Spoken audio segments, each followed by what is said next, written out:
आज बुराई आम क्यों है? इसका सीधा सा जवाब है कि हमने बुराई को बुरा समझना छोड़ दिया है। हमने बुराई को बुरा कहना छोड़ दिया है। आज आप देखें हमारी बहन बेटियां किस तरफ जा रही है, ये किस तरह के लिबास वो पहन रही हैं। अपना जिस्म दिखाने पर उन्हें कंफर्ट फील हो रहा है, जबकि एक अनकंफर्टेबल चीज़ है कि एक मुसलमान औरत को जिसको पर्दे का हुक्म मिला है उसको अपना जिस्म दिखाने में कंफर्ट फील हो रहा है। इसकी वजह यही है कि आज माशरे ने उनको गलत कहना छोड़ दिया है। एक भाई अपनी बहन को ये नहीं कह सकता कि बाजी ये किस तरह का लिबास पहना हुआ है तुमने, हमें इसको देखने से शर्म आ रही है, आपकी शर्म कहाँ चली गई। वरना एक भाई गुस्से में लाल हो और अपनी बहन को बोले कि बाजी ये किस तरह का लिबास तुमने पहना हुआ है, हमें आपको देखकर शर्म आ रही है, आपकी शर्म कहाँ चली गई। और फिर मजाल है कि उसकी बहन उस तरह का लिबास पहने, उसमें कंफर्ट फील करे, जो कि अनकंफर्टेबल चीज है। उसमें कैसे कंफर्ट फील कर लेगी वो? जब भाई टोकेगा उसको, भाई रोकेगा उसको, जब भाई कहेगा, बाप कहेगा। लेकिन हमने तो कहना ही छोड़ दिया। और ये बुराई का मसला सिर्फ हमारी बहन बेटियों का ही नहीं है, ये एक दारूबाज को भी आज कंफर्ट फील हो रहा है दारू बेचने में, दारू पीने में। एक सट्टेबाज को भी सट्टा लिखवाने में या सट्टा लिखने में कंफर्ट फील हो रहा है। एक जानी को भी जिन्हा करने में कंफर्ट फील हो रहा है। क्यों? क्योंकि हमने उनको रोकना टोकना छोड़ दिया है। हमने उनको ये कहना छोड़ दिया कि आप हराम काम कर रहे हैं। आप ये बात अपनी जहनों में बिठा ले, जब तक बुराई को रोका और टोका नहीं जाता है, बुराई जाने वाली नहीं है। मैं आपको एक मिसाल पेश करता हूं, मैं अपने पर्सनल एक्सपीरियंस से बता रहा हूं।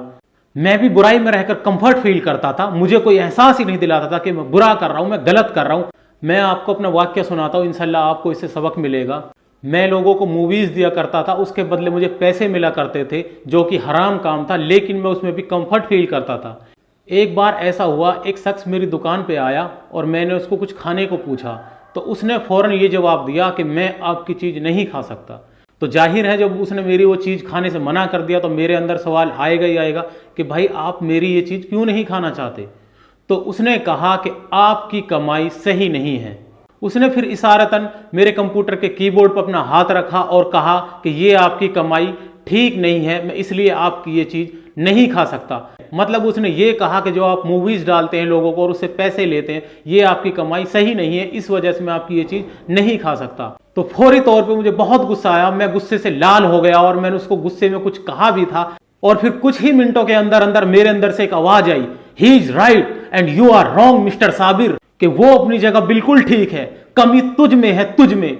आप यकीन करें, जब मुझे ये एहसास हुआ कि मैं कुछ गलत कर रहा हूं, मैं कुछ बुरा कर रहा हूं, मैं कुछ हराम कर रहा हूं, चंद मिनटों के अंदर अंदर 2-3 हजार मूवीज का कलेक्शन था मेरे पास, जिनको मैंने चंद मिनटों में सबको डिलीट कर दिया। एक मूवी भी मैंने अपने कंप्यूटर में नहीं छोड़ी। और फिर उसके बाद मैंने उस बंदे से हाथ मिलाया, उसका शुक्रिया अदा करा कि आप मेरी इस्लाह का जरिया बने, आपका बहुत बहुत शुक्रिया।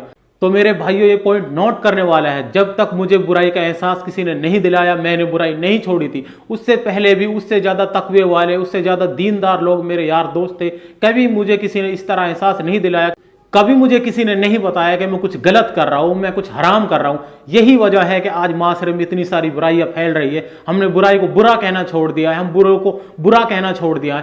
एक आदमी सट्टे की कमाई खाता है, जुए की कमाई खाता है, शराब की कमाई खाता है, या सूदी कमाई खाता है, इन द सेंस के वो हराम कमाई खाता है, और हम उसको एहसास तक नहीं दिलाते कि वो हराम कर रहा है, तो वो क्यों छोड़ेगा।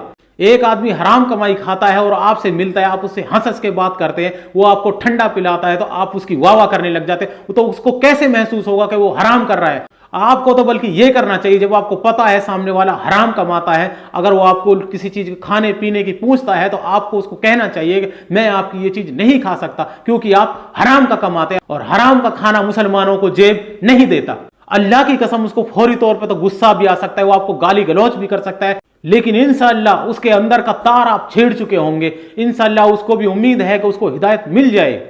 आजकल जो हमारी बहन बेटियों को अपना जिस्म दिखाने में कंफर्ट फील हो रहा है, उनको आपको ये एहसास दिलाना होगा कि बहन आप गलत कर रही हैं, बेटी आप गलत कर रही हैं। उनको आपको कहना होगा, आपको अपनी बहन बेटी से कहना होगा कि बहन आप किस तरह का लिबास पहन रही है, अल्लाह की कसम हमें शर्म आती है आपको देखते हुए, आपको शर्म क्यों नहीं आ रही, आपकी शर्म कहाँ चली गई। तो अल्लाह की कसम ये उम्मीद है जब आप उनको ये एहसास दिला दोगे कि वो कुछ गलत कर रही है, वो कुछ बुरा कर रही है, वो गुनाह कर रही है, तो इंशाअल्लाह इसकी उम्मीद है जब उनको हम ये एहसास दिलाएंगे तो वो उस लिबास में आ जाएंगी जिस लिबास में एक भाई अपनी बहन को देखना पसंद करता है।